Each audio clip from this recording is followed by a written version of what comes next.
RNE Audio. Descarga la app y disfruta de los programas de RNE y nuestros podcasts originales.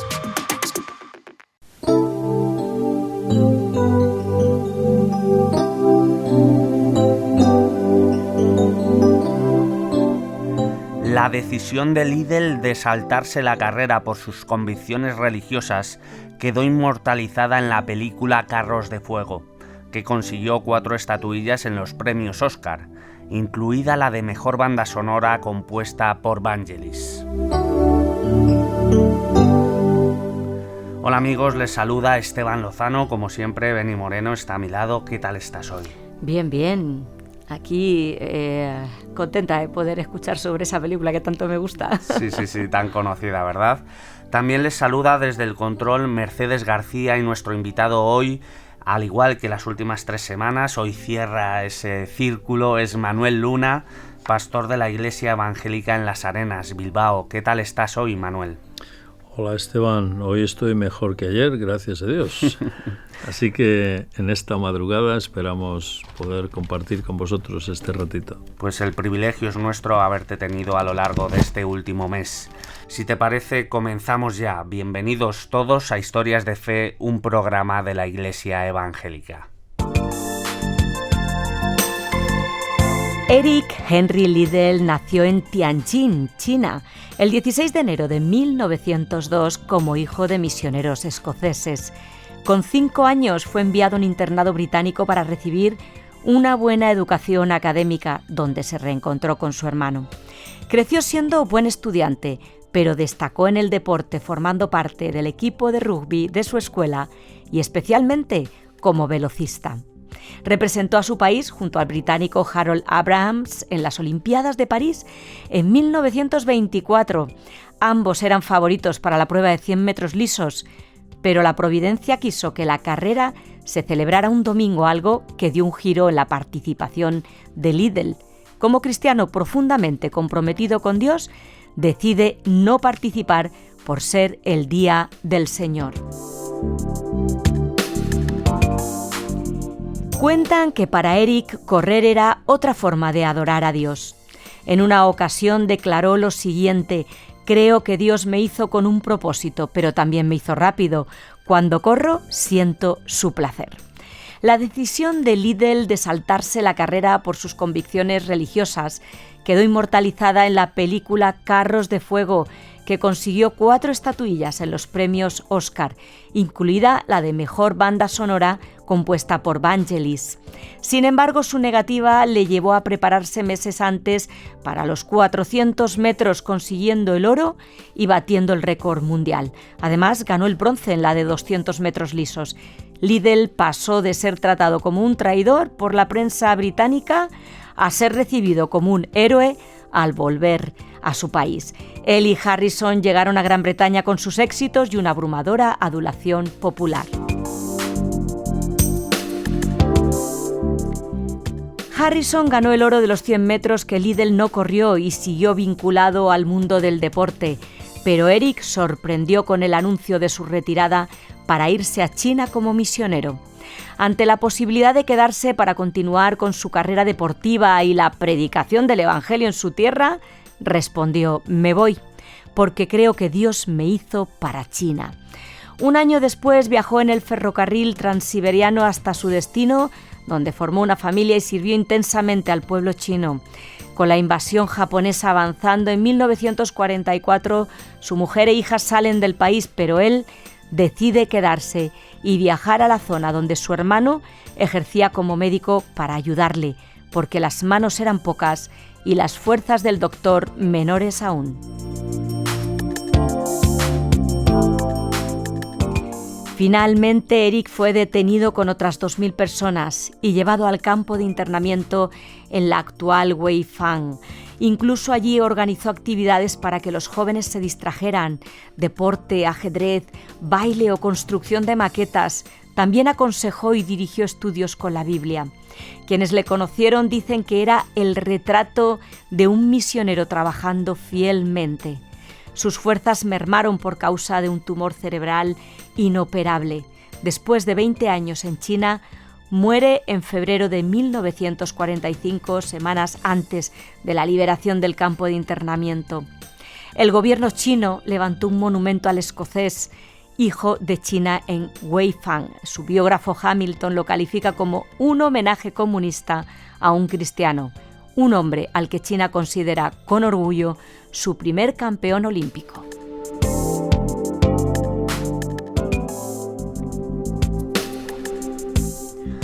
Seguimos con Manuel Luna. Vamos a tratar algunos temas, como siempre, que nacen de la historia. Los padres de Eric le enviaron a un internado con apenas 5 años, Manuel, claramente pensando en su bienestar. En un siglo han cambiado mucho los modelos de crianza, pero ¿cuáles son los principios fundamentales que enseña la Biblia? Pues, Esteban, sí, efectivamente, han cambiado mucho los modelos de crianza. En aquel tiempo, primeros del siglo XX, pues se estilaba que las familias llevasen a sus hijos a una educación conforme a su cultura, ¿no? Entonces, si estaban lejos, pues los chicos los ponían en internados. Pues, ¿cuáles son los principios fundamentales que enseña la Escritura en cuanto a la crianza de los hijos? No tenemos más que mirar en Deuteronomio, ese libro donde se relata la revelación que Dios dio a Israel en el Sinaí. Y en el capítulo 6 de Deuteronomio se dice unas palabras muy bonitas como pautas para la educación. Amarás al Señor tu Dios de todo tu corazón y de toda tu alma y con todas tus fuerzas. Y estas palabras que yo te mando hoy estarán sobre tu corazón, y las repetirás a tus hijos, y hablarás de ellas estando en tu casa, y andando por el camino, y al acostarte, y cuando te levantes. Y luego en el Nuevo Testamento tenemos algunas pautas también. El apóstol Pablo, cuando escribe a los Efesios, en el capítulo 6, dirigiéndose a los padres, les dice: Padres, no provoquéis a ira a vuestros hijos, sino criadlos en la disciplina y amonestación del Señor. Es decir, las Escrituras nos dan unas pautas, Esteban, sencillas, pero bastante íntegras. Por ejemplo, se nos dice que para poder criar bien a los hijos necesitamos tener un corazón que ame al Señor y que tengamos su palabra sobre nuestro corazón. Eso significa que la tengamos en autoridad, en primer lugar, antes que nuestras apetencias o nuestro parecer, ¿no? Y que hablemos de ellas y las repitamos a nuestros hijos sin cansarnos, sino que evidentemente los hijos van a aprender por medio de la repetición una y otra vez. Y esto, los que hemos tenido hijos lo sabemos, que a veces hay que enseñar constantemente las cosas, pero lo bueno es, y ya la pedagogía lo apoya, ¿no? Esto, que la ley de la repetición es muy eficaz porque genera convicciones que duran toda la vida, pero se nos pide que instruyamos a los hijos según el Señor, siendo evidentemente nosotros modelos de ellos, ¿no?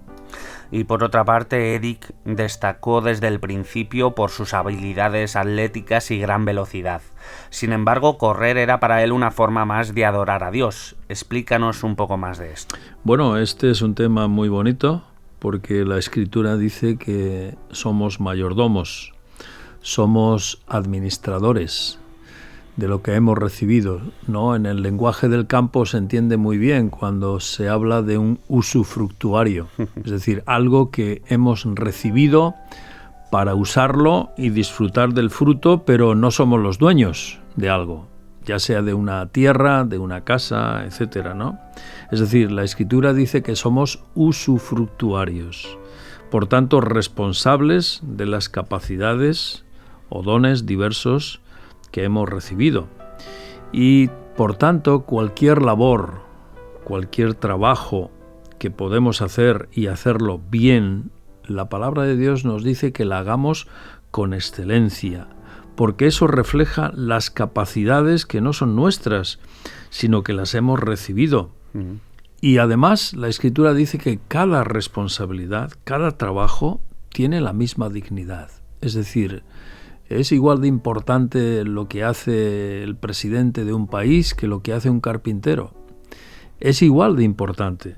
Es una dignidad que glorifica, que exalta al autor de esos dones, que es el Señor. Por eso, Eric Liddell, él decía que la capacidad que él tenía, el correr, con eso adoraba a Dios, y lo decía bien. Es todo lo que podamos hacer importante, como tú bien dices, y la decisión de Eric puede parecernos muy radical hoy, ¿verdad? ¿Qué quiso decir Jesús cuando expresó: todo el que quiera venir en pos de mí, tome su cruz y sígame? Pues cuando él declara, cuando le dicen que era un traidor, que primero porque no corrió un domingo, y luego cuando dejaba el atletismo para irse a China, y él dijo: creo que Dios me hizo para China. Pues pienso que este hombre en su momento, él sentía y veía la prioridad de compartir el Evangelio en China. Es decir, para él era más importante, era prioritario el hacer eso que no quedarse como atleta, ¿no? Entonces, entiendo que él conocía muy bien el llamamiento de Cristo cuando dijo: todo el que quiera venir en pos de mí. Pues él lo que hizo fue sacrificar y posponer otras opciones. Pospuso sus deseos, su bienestar, que por cierto fue mi caso cuando yo era joven. Yo dejé una posición laboral y social bastante envidiada y bastante buena, cuando yo me identifico con Eric, cuando él dice que se sentía para ir a China, ¿no? Yo sentí algo similar en mi juventud. Y en segundo lugar, después de posponer otras cosas, pues él hizo lo que entendía que Dios le pedía: ir en pos de Cristo. Y para eso, evidentemente, pues has de sacrificar otras cosas. Eso es tomar la cruz. Y a continuación, pues puedes seguir al Señor con libertad y con la conciencia limpia de que haces lo mejor, aunque algunos o muchos no lo entiendan en el momento, ¿no? Tú lo has dicho, Liddell priorizó el sacrificio del servicio al sacrificio de los éxitos.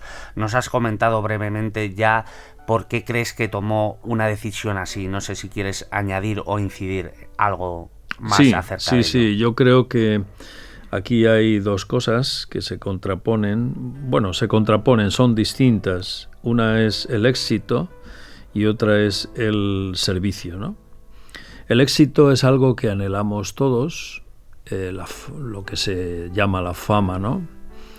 Pero el éxito personal es algo que yo cultivo, que yo elaboro para mí mismo, ya sea para mi fama, para mi bienestar, para mi prosperidad económica. Eso es el éxito, hacia el cual iba encaminado este joven, ¿no? Este Liddell, que luego llegó a ser famoso. Y él entendió con un clarísimo discernimiento, siendo joven, que él prefería servir al Señor antes que vivir una vida de éxitos. Y claro, para servirle necesitaba sacrificar esa parte que le hubiese gustado quizás, ¿no? Esa parte de ser un atleta conocido, reconocido, aplaudido, etcétera. Él se dio cuenta que servir en China era más rentable para el progreso no suyo, sino del Señor, al que amaba y conocía. Lo bueno en él y lo que le ayudó es que eso mismo vio en sus padres.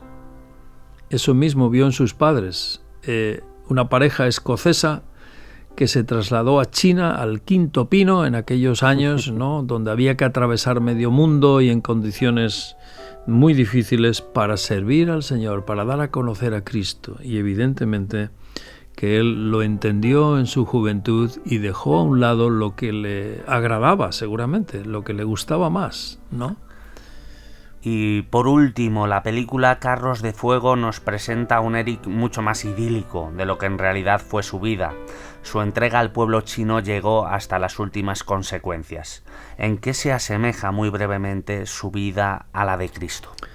Pues mira, Esteban, en lo de Carros de Fuego me tocó, la conozco bien, la película y la historia de este hombre. Me tocó en el año 92, precisamente cuando las Olimpiadas de Barcelona, y a mí me tocaba dirigir los programas que teníamos aquí en ETV, en Euskal Telebista, Tiempo para Euskal Herria en aquel tiempo, en euskera y castellano. Me tocó ver la película 1000 veces, porque digamos la melodía, las escenas de la película las repusimos bastantes veces en aquellos meses, en aquel año de las Olimpiadas, y la melodía pues casi me la sabía de memoria, ¿no? Y me di cuenta de algo importante. Y es que se apreció en aquel tiempo, cuando la película se volvió a ser famosa. Es una película de los 80, pero que en el 92 otra vez se reflotó. Y cada vez que hablábamos de Carros de Fuego y de Lidl, las audiencias y las llamadas en nuestros programas crecían de una forma increíble. La gente no entendía cómo este hombre podía haber dejado esa ruta de la fama por agradar a Dios, ¿no? Pero es una manera, es una forma en la que muchos pensaron la importancia que tiene el Evangelio. Dios era primero, Dios era antes que los hobbies, los gustos, las preferencias. Y como dice la Escritura en el texto que hemos leído, Deuteronomio 6, amarás al Señor de todo tu corazón, de toda tu alma, con todas tus fuerzas y con toda tu mente. Es decir, Lidl entendió esto y fue un fiel seguidor de Cristo junto a su hermano también, que estaba en la China, hasta las últimas consecuencias. No era un fanático, sino un hombre fiel, que supo el camino a elegir. E incluso cuando Japón invadía China en aquellos años, en los años 40, él murió muy joven, pero murió porque no fue atendido adecuadamente en el campo de concentración. No tenía cuidados médicos. Y la última carta que escribió a su esposa, que estaba en Canadá, le dijo que moría bajo muchos descuidos. Así que con 40 y pocos años, este hombre murió en un campo de concentración olvidado. Pero seguro que Dios no le olvidó, porque fue un soldado de Cristo hasta el último día. Dios no lo olvidó. Manuel, muchas gracias por acompañarnos no solo hoy, como he dicho al inicio del programa, durante estos últimos 4 domingos. Que Dios te bendiga y hasta pronto. Igualmente a vosotros, Esteban. ¿Te imaginas que tus padres te envían lejos, a un internado, y creces con otros chicos valorando el estudio, el deporte, pero sobre todo tu relación personal con Dios, de manera que te llega el momento de competir en las Olimpiadas y declinas correr en tu categoría porque se interpone con tu día de adoración a Dios? ¿Te imaginas que decides correr en una categoría a la que no estás habituado, entrenas los últimos días y ganas el oro, regresando a tu país como un héroe, aunque al principio te tildaron de traidor? ¿Te imaginas que a pesar del éxito decides dejar la competición para irte de misionera a China, el lugar donde naciste, y allí formas una familia, pero pronto por un conflicto bélico te tienes que separar de ella y decides seguir ayudando al pueblo chino hasta que la muerte te alcanza? Pues no te lo imagines más, es verdad, la verdad de los que han comprendido el mensaje de la cruz y la resurrección de Cristo. 10.000 ojos hoy han visto tu poder, el milagro de una multiplicación. Hoy tus manos han saciado toda mi necesidad, pero mi alma anhela más de tu presencia. Bien amigos, tenemos que despedirnos. Os dejamos con Marcos Vidal y su canción Discípulo. Gracias por acompañarnos un día más en Historias de Fe. Para aquellos que queréis seguir investigando, queremos regalaros la Biblia como parte de nuestra campaña de promoción de su lectura. Llámanos al teléfono o mándanos un WhatsApp al 673-466-366 y te la enviaremos totalmente gratis. Nos gusta también, lo sabéis, recibir vuestros mensajes de ánimo, así que aparta un momento y mándanos ese mensaje a ese mismo teléfono 673-466-366. Adiós y que la paz de Cristo os acompañe. Me miran con amor. Yo no quiero regresar como aquella multitud. Déjame ser un discípulo, Señor. Oh, no quiero ser de los 5,000 que disfrutan del milagro. Prefiero ser de los 12 que recogen los pedazos y pasar la noche en vela juntos sobre un mar de seda, conversar con el maestro hasta el alba. Ya no quiero solo recibir tu pan, mi alma quiere conocerte de verdad, habitar en tu presencia, despertarme junto a ti, para que sea formado a tu imagen. Porque no quiero ser de los 5,000 que disfrutan del milagro. Prefiero ser de los 12 que recogen los pedazos y pasar la noche en vela juntos sobre un mar de seda, conversar con el maestro hasta el alba, conversar con